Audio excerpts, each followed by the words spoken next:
શાળા પ્રવેશોત્સવ અને કન્યા કેળવણી મહોત્સવ 2026ના બીજા દિવસે ગુજરાત વિધાનસભાના નાયબ મુખ્ય દંડક શ્રી વિજયભાઈ પટેલે નર્મદા જિલ્લા પંચાયત શિક્ષણ સમિતિ સંચાલિત ગરુડેશ્વર તાલુકાની ફૂલવાડી પ્રાથમિક શાળામાં આંગણવાડીના 2 બાલવાટિકાના 12 તેમજ ધોરણ 1ના 3 સહિત કુલ 17 બાળકોને શાળા પ્રવેશ કરાવ્યો હતો।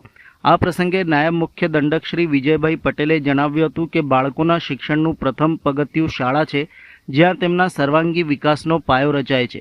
શિક્ષણ બાળકોના જીવનમાં મહત્વપૂર્ણ ભૂમિકા ભજવે છે અને તેમને ઉજ્જવળ ભવિષ્ય તરફ દોરી જાય છે।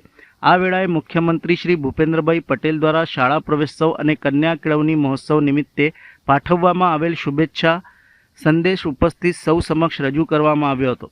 કાર્યક્રમ દરમિયાન શાળાની વિદ્યાર્થિનીઓએ બેટી બચાવો બેટી પઢાઓ વિષય ઉપર પ્રેરણાદાયી વક્તવ્ય રજૂ કર્યું હતું। તેમજ શાળાના તેજસ્વી વિદ્યાર્થીઓને મહાનુભાવોના હસ્તે ઇનામ આપી પ્રોત્સાહિત કરવામાં આવ્યા હતા। ત્યારબાદ એસએમસીના સભ્યો દ્વારા બેઠક યોજી શાળામાં ચાલતી વિવિધ પ્રવૃત્તિઓ અને પ્રશ્નો અંગે ચર્ચા કરવામાં આવી હતી।